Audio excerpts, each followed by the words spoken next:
Hi everyone, welcome to The Grind. Today we have special guests. We have John and Sherene, and we have Josh and Esther. So say hi to our audience. Hello. Cool, awesome. Everybody.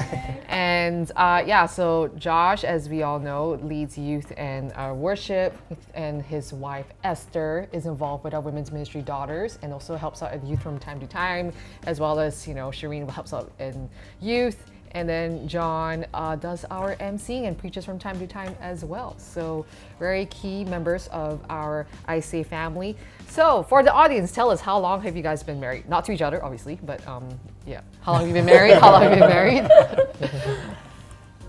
As of today, we've been married for 22 years and 3 days. Wow. Oh, 3 days. Wow, so specific. Yeah. Wow. Yeah, that's fresh in our memory because it just happened. So it better be fresh in your memory. It's not. Very nice. And you guys? yeah, we just worked it out. We've been married 6 years minus 1 month. Wow. Exactly. You sure about that? You sure about that? You sure about that? Okay, cool. Take. Anyways, but yes, so it's been, I guess you guys have been married for obviously a fair longer number of years, and then not as many years, but still substantial.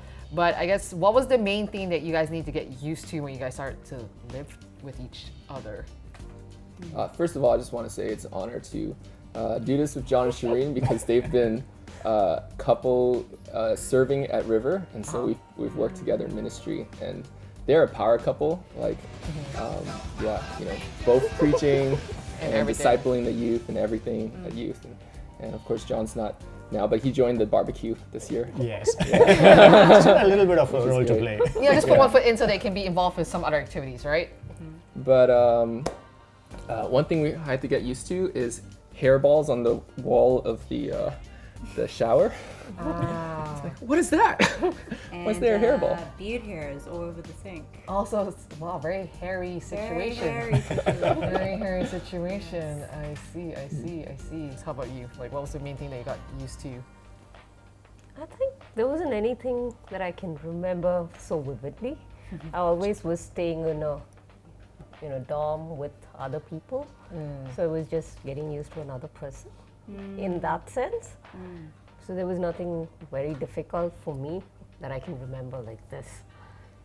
Yeah, I don't remember. Perhaps it was because it was 22 years back. There wasn't a lot of things that kind of stick out. Both of us were like OCDs. So that kind of worked well because everything has to have a place. Everything in its place has to be organized. The chairs have got to be aligned. So it was a bit of an easy fit in that sense. So it wasn't a lot of getting used to. I Kind of a see. thing for us. Yeah. Oh, okay. Oh, I have one more thing. Yes. Getting used to learning to live on the edge. I literally sleep on the edge of the bed, and Josh takes up 3/4 of the bed. We're like this. Oh, I see. She would always say, "You're like sleeping right in the middle of the bed." I was like, "No, I'm sleeping on My this side? side." Yeah, all 70% of the bed. I'm sleeping on this half. And then, so one time I wanted to like just get up and prove to her like that I'm not in the middle of the bed. And so I stood up and I was like, okay, I'm in the middle of the bed. Wow.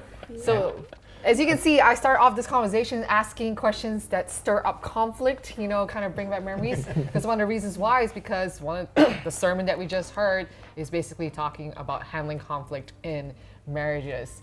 And I believe that one of the things that someone said was don't let roommate issues become marriage issues. So conflict is bound to happen, and that's what it is in marriage, right? Because I don't think I know of any marriages where conflict doesn't happen, correct? And That's right. And if it doesn't happen, it's like, what kind of a sham marriage is that? Exactly. Right. So I guess my question would be like, obviously within conflict, I think there has to be the way you guys communicate to each other. So do you see your communication style change after marriage, like during marriage? I guess because like maybe the way you talk to family is, could be one way, but then after getting married, then it could evolve in a different way of how you communicate to your spouse. So did you see your communication style change? I mean, I remember my brother and me were staying together when I was doing my master's. He was asking me something, and then he mentioned this comment saying, if I were your husband, would you do this? And I said, you're not my husband. So there was definitely a way. There were things that I would do for my husband, which I did not do for the other people. But then it wasn't, so I always said my husband would get these privileges, which was not for other people. So in that sense, yes, but it was intentional in a sense, but not exactly intentional. Like, I wouldn't go out of my way to do things for the others. Yeah. That would be how I would put it. Yeah. There is only a limit I do for the others, including parents and family, but there's something more I would do for my spouse. Yeah, we didn't really notice a big change in communication style because we knew each other before we got married. Yeah. So we always had a communication style which was more like a friend. Right. And after we got married, it pretty much continues even today. I don't really think there was any big change. We continue to speak to each other like we are friends, except when we're having conflicts. But but generally, I think the communication style didn't really change a lot from what typically we were when we were friends to when we got married. And Right. same like what we do with friends. Because there's a little bit more respect and regard when it's your spouse. Oh, true. That's definitely a factor. It's not like with friends you can say whatever you want and get away with it, mostly. Yeah. But you can't do that with your spouse. Because you can kind of like I guess go back to your separect homes and then be like, okay, I'm so sorry I said that, but I guess at home it's just like you're kind of like You're together. Together, yeah. Let's go separate corners.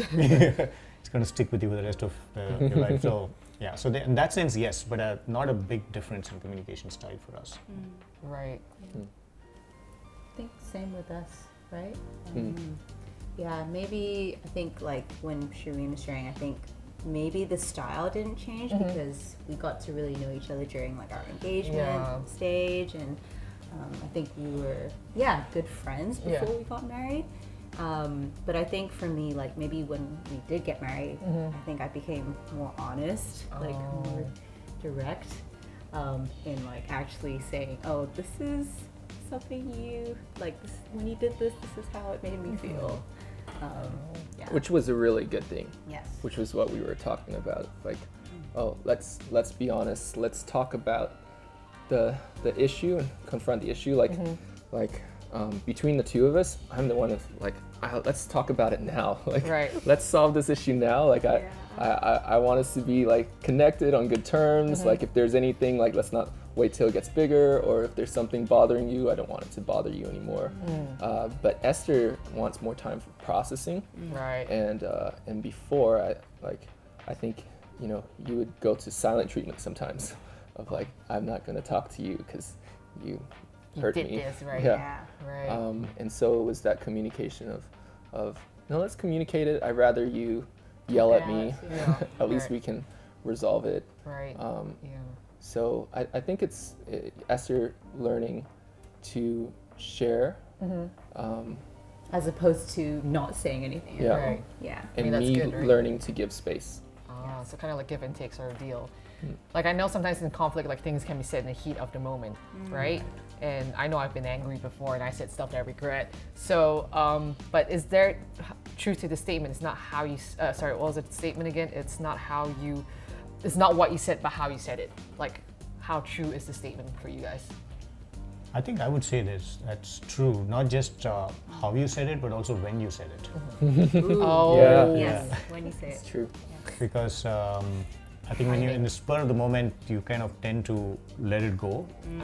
And but sometimes, between Sherene and me, most of the time she says the right things. So there's always truth in what she says. But where I would really try to manage that is, and tell Sherene that maybe if you had told me the same thing a little later, I would have received it. I would have probably received it a lot better. So it's not just about how you say it, but also when you say it. And I think that plays an important role. I would generally like to kind of step back from the situation, let the whole thing cool down a bit, sleep over it, and then I'm in a better frame of mind to receive the thing. But otherwise, in the heat of the moment, when you're kind of hitting the roof together, even though she says the right things, I'm not receiving it. Right? So I think that's true. The only problem was he was never there. She was always traveling, so you would find the right moment. So prints out a picture of him, puts it on a wall, and says, John! Yeah, so there's never a right moment to bring it up. So. Definitely hash out like conflicts in person, not over text or over the phone. Like Exclamation marks, full stops. True. Question marks. You know, just a singular K with a full stop. You know you're in trouble then. So, yeah. So, I mean, like, when you guys have conflict and whatnot, like, as a married couple, how do you make peace with each other? Like, how does reconciliation look like after feelings have been hurt, words have been said? Like, what does it look like for you guys? Over the years, you start understanding that when they say what they say, sometimes really is just beyond the situation. So just try to stick to what the actual issue is. Okay. And try to understand why they said it. And if there is some, if you could have made a change, if I could have made a change to make a situation better. So when I start looking at it from that angle, it really doesn't make an issue, rather than trying to think of what could he have done better. Right. So take the focus away from them and say, okay, the situation happened, both of us are at fault, or maybe even just one of us is at fault. Right. But what could I have done different to avoid a situation like that? So that takes away a lot of the stress and helps you to connect again. I think Sherene's always been the peacemaker in the family. She's the first one who takes the initiative to kind of bring things back on track. And as she said, it's not about who's right, who's wrong, but let's move on. Let's put this to bed, take the learnings, move on. So she usually takes the initiative. I'm normally the kind of guy who takes a step back, trying to process it and spend a little time over it, dwelling on it. But she's like, let's keep looking forward. So for us, resolution of a conflict is usually she takes the initiative first. She comes to talk about it, and then usually we end it up with a prayer and say, okay, press the reset button. I'm an experienced resetter. A lot of times when I've had to press the reset button for things that I made mistakes. Right. And so we said, okay, let's learn and we move on. So for us, reconciliation is usually initiated by Sherene. We agree, we pray, and then we move on. Yeah. Shared a story of when I fell asleep. So this is like probably like in our first year of marriage when we still were figuring out how to do conflict resolution. And I don't even remember what we were getting angry about, but there was one night where we had an issue and I was still upset. And then Josh was like, do you want to, are you okay? Are you okay? I wasn't okay, but I just said, yeah, I'm okay. Or it's fine. And then I think Josh asked again, and then I said, yeah, it's fine, it's okay. And then he's like, okay, cool. And then he rolls over. This is we're both in bed, and he rolls over and he just goes straight to sleep. And I'm like fuming because I'm like, I'm a fast sleeper too. I just knock out. He does. That's just annoys me. But I was like, in your corner of your bed, fuming, and he's like 70% of the bed. Yeah, so I was like, I can't believe he just fell asleep. Like, what? I'm so angry. And so I basically, had to leave the bedroom and I slept outside because I was so annoyed. Meantime, he's enjoying the At entire least she bed. didn't kick me out. It should be me sleeping outside, right? So I woke up, I was like, how'd you sleep? And she's like, not very good, I barely slept. I was like, what? What happened? She's like, I slept outside. You slept outside? Yeah, so what we learned was definitely don't let the sun set on your anger. Talk things out. I learned for myself, I need to be completely honest with Josh and saying actually no, things are not fine. I'm not okay. I think for me, I learned that there's a balance between giving space, but then not giving too much space that they feel like you just neglected them and you're not you don't care about the issue anymore. So there's a balance of giving space and pursuing.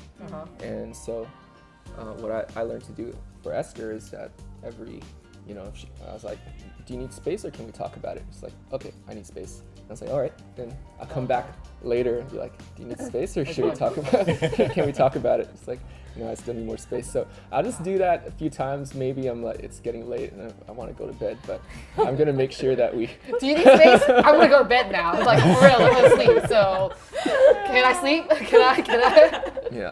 The other thing that I learned is not to try to fix the issue before you pursue connection.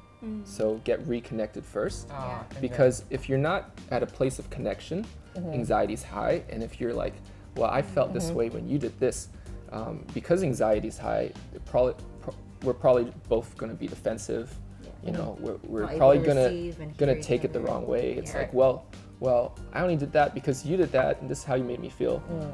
So instead of like working on the issue, is let's get connected. Let me speak your love language. Let me clean the dishes, or something. Like, how do we connect first? Then when we're both in this place of like, okay, we're connected. Then when we talk about it, we're at such a better place to receive and do constructive, feedback and be like, oh, I'm sorry for that, and like I'll try better, and I'll work on that. Yeah. Just out of curiosity, have you ever gone like on like pastor mode on Esther?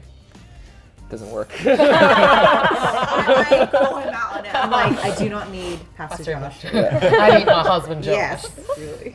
Cool. Don't preach to me. Right. Like, so going off like what you talked about love languages, right? So for you guys, how important is it to understand each other's person's like love language and meaning it?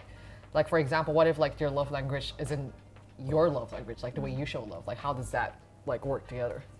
For us, it was very difficult or different, I would say, because John was traveling most of the time, and that was a choice, which we took together. I was supportive of his job, and his job involved a lot of travel, which meant I took care of the kids. So there was hardly any time as such we could have together.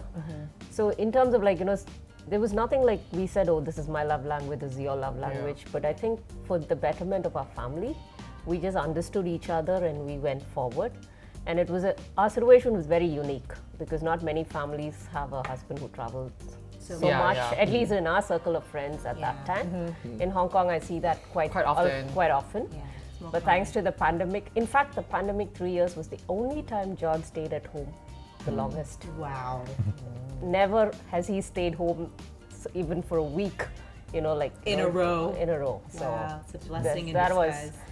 So I think the pandemic was the only time when we really got to share all these kind of things. Yeah. But by then it Perks was, of a pandemic. longer, and then we had other issues, Nathan leaving, and so at the end of it, the family came first, and our staying together came first. So that helped us. And I guess I should also mention it, what happened in our family with just losing a family member also brought a different perspective, because then you realize life is beyond just love languages, just trying to, resolve conflicts, but it's more than that of just creating memories together. Right. So that made a big difference in the way we responded after what we went through. I see. Yeah, I think this concept of love languages kind of evolved. We never had formal love language coaching, right? That's the number one. Like, Exactly. Where are you? Which part of the love language are you on? No, we never had that. It continued to evolve. As Sherene said, many times we had to come back to understand why we are in this together and focus on that, to agree with what Josh and Esther just mentioned, that, connect first, and then everything else begins to kind of address itself.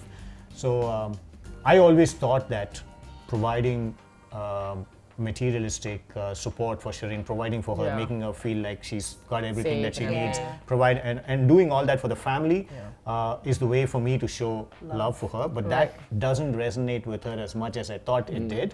For her, it's all about quality time.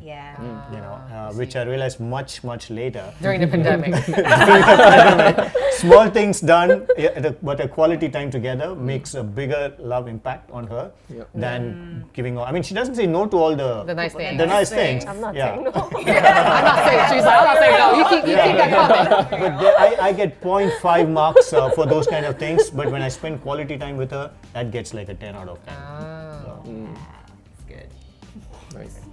I think we're like pretty blessed that we had the same love language Yeah. is going in, quality time, words of affirmation, physical touch. Then sorted. But when we got married, one started to pop up, and even more so when we had kids was Acts of service. service. That became Oh. my number one, which is Oh. crazy because it was like my Lowest lowest one one. initially when we were single. yeah. So I remember once when the sink was clogged, and Esther was so upset that it was clogged like for so many days, maybe like a week or two. Yeah. And finally I went to the store and I bought this like chemicals that I poured down the sink and just cleared it. I took a video of the sink running, the water running Yeah. smoothly, and Esther was so happy. She sent me all these heart emojis and everything. I was like, wow, she really is, acts of service, love language. Wow, the pursuit of a woman is different these days. Mm-hmm. ding, ding, ding, ding, ding. I love you so much. When we got married, we didn't have all these emojis. Oh, that's so fun. Wow. I mean, I remember like Josh would say like, oh, how can I help you? How can I help you? So I can see like how acts of service has become a thing. Yeah, and even more so when we became parents, because when you have kids, it's just full on. Oh, You know. That's So, right. yeah, whenever Josh helps out with the girls, I'm always like, I feel so loved. Take them and go. Run after them, please. All right. So like understanding each other's like love language and everything, I suppose that helped you like resolve conflict, right?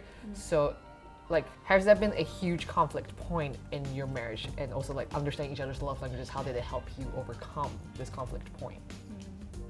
The biggest conflict in our lives, and there are interdependencies with what's happening right now as well, is that when we lost our second son, that was a big moment in our family.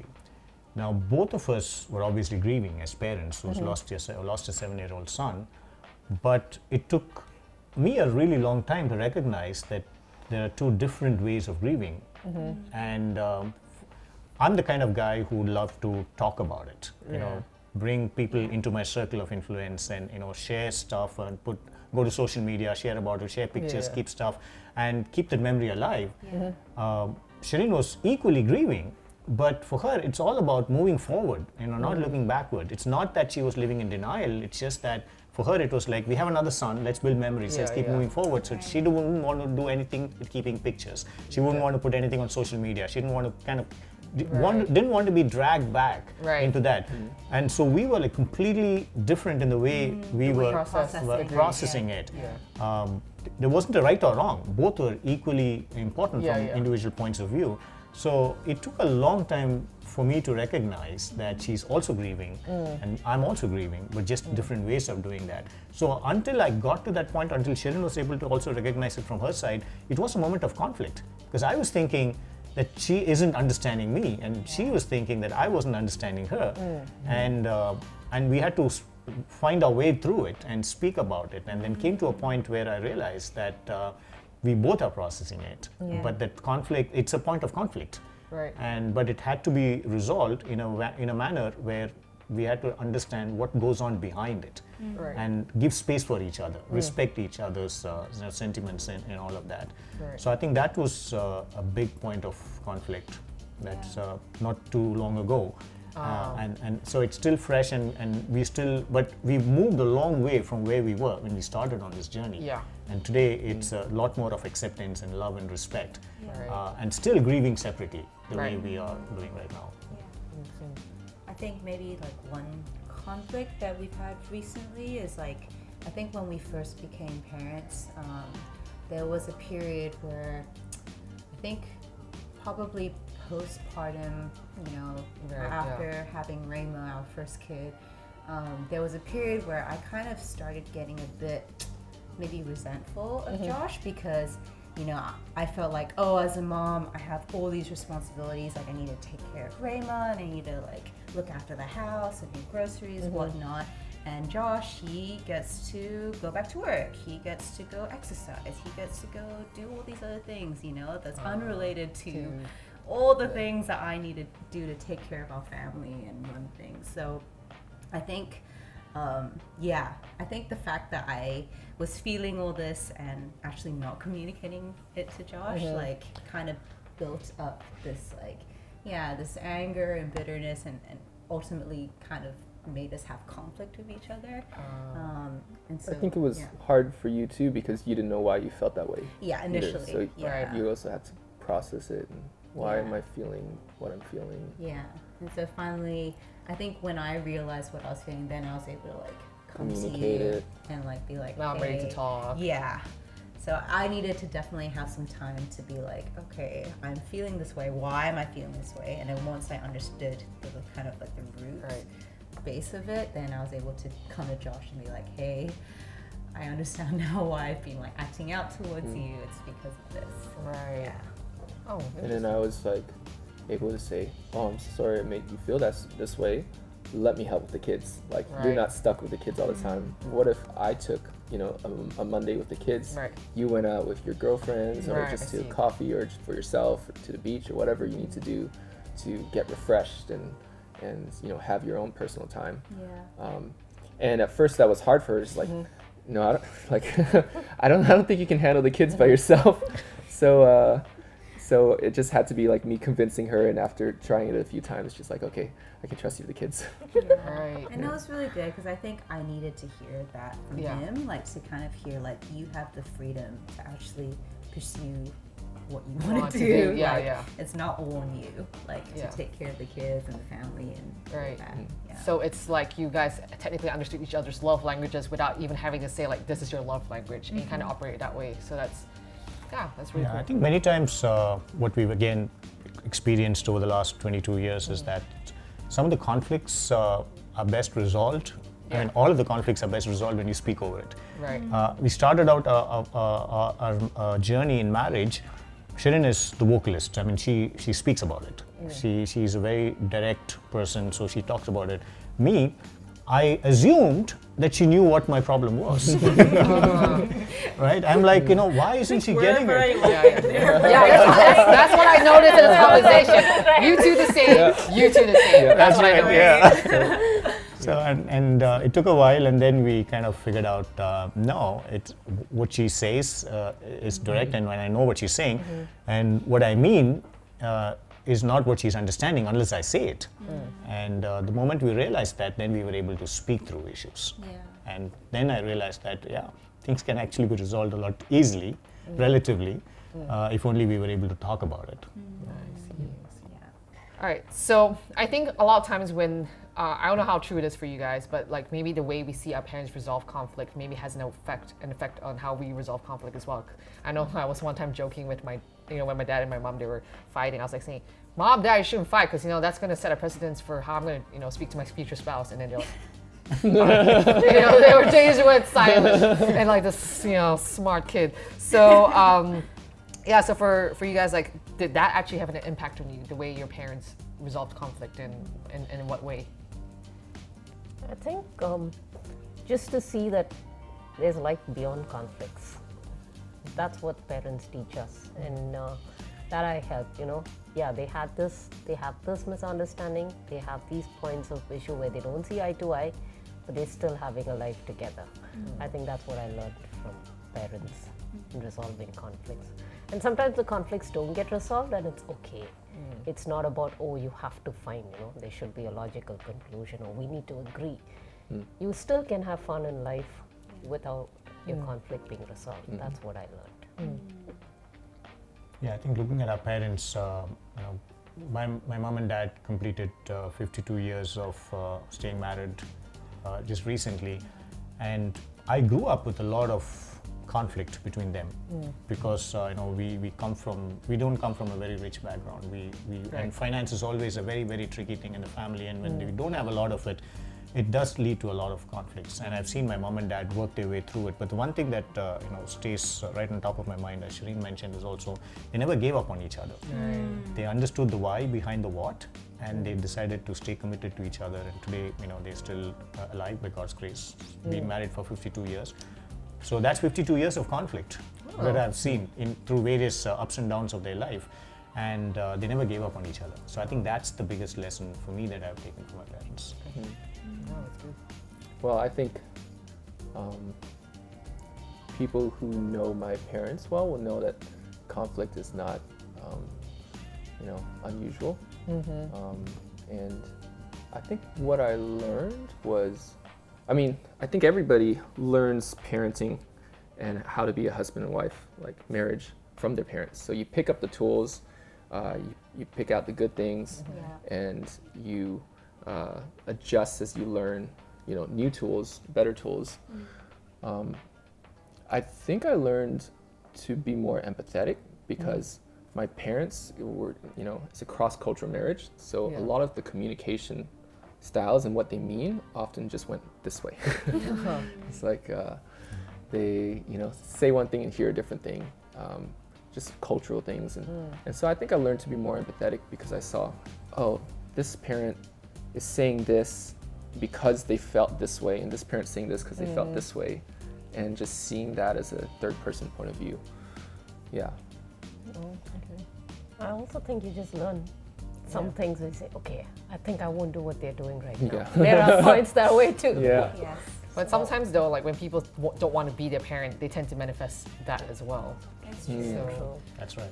Yeah. That is true. And I think that a lot of that comes out of like your own personal journey of healing and forgiveness to your parents. If you harbor bitterness against your parents, then you're more likely to emulate what they are. For sure.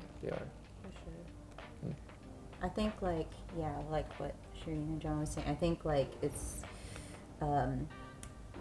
looking at like my parents' relationship over the years, you can definitely pick out what you should and shouldn't do. And I think I learned that it's really important to always be honest, but to be honest with kindness. right. Yeah, That's right. because if you really want to resolve things and like move forward, if you're able to do it in kindness, then it moves a lot smoother. So not brutal honesty, guys. Grace and kindness. Right. So both of you guys, like both families, you guys have kids. So how does resolving conflict look like in front of your kids? Do you try to hide the conflict away from the kids, or do you like wait for the kids to go to bed and then like fight it out, or what? I like what Sherene said to the last question, which was, you know, your parents, they show you that, well, I'm paraphrasing, or what I picked up was, they show you that parents, that conflict isn't something you need to run away from. Yeah. Right. Like when you see them, when you see your parents handle conflict well, you know, and deal with it, then you also learn some tools and techniques, and you learn that it's not something to run away from. Yeah.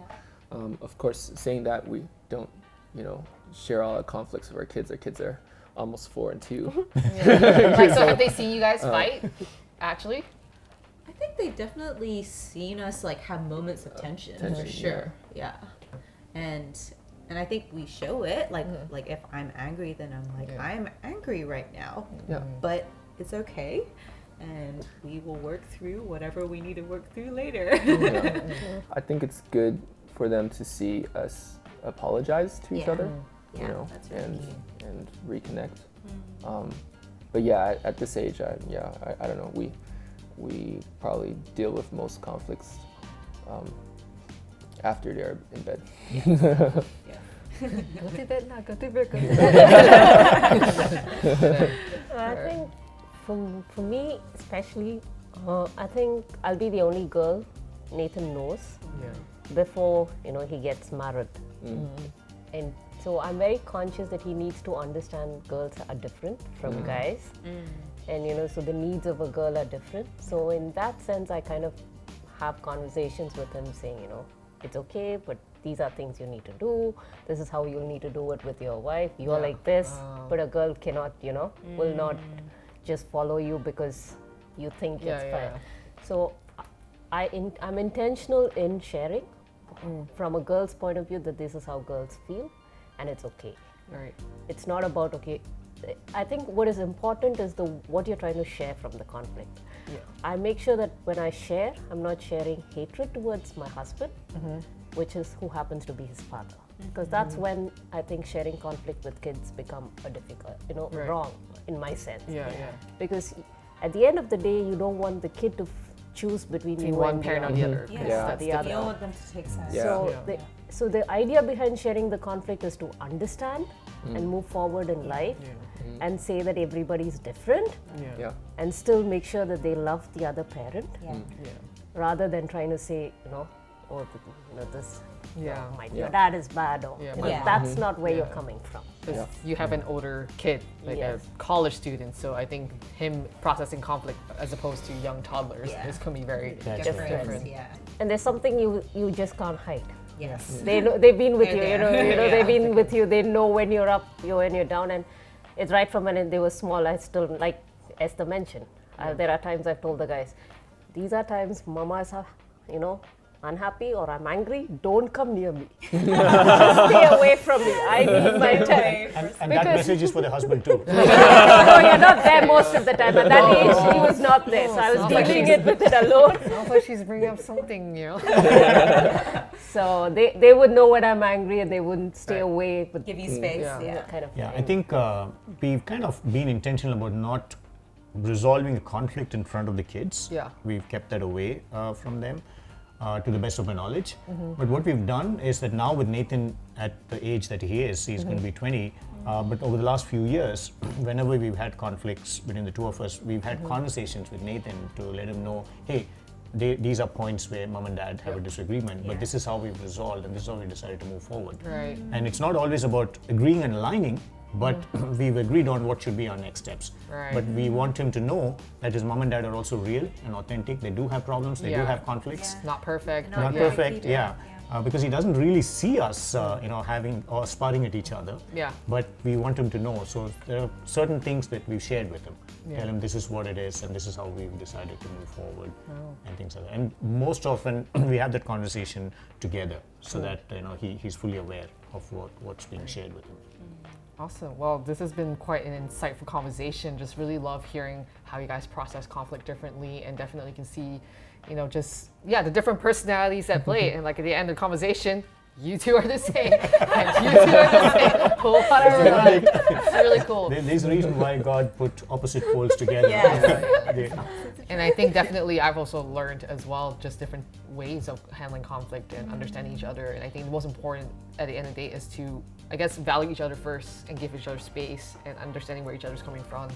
And yeah, no marriage is perfect and every marriage is going to come with conflict. So I think it's, putting, I guess, at the end of the day, God first in all that you do.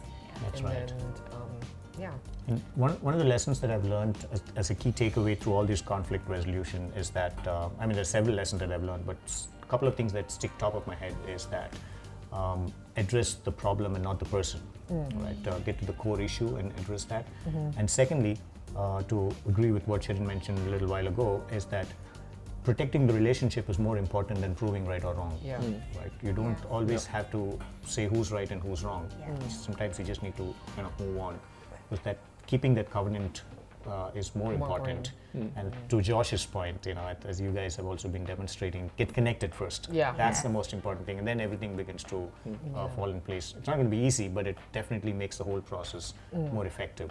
So that's what I've learned through this whole process. Some really great advice, guys. Thanks for sharing in being honest with this topic. Really cool.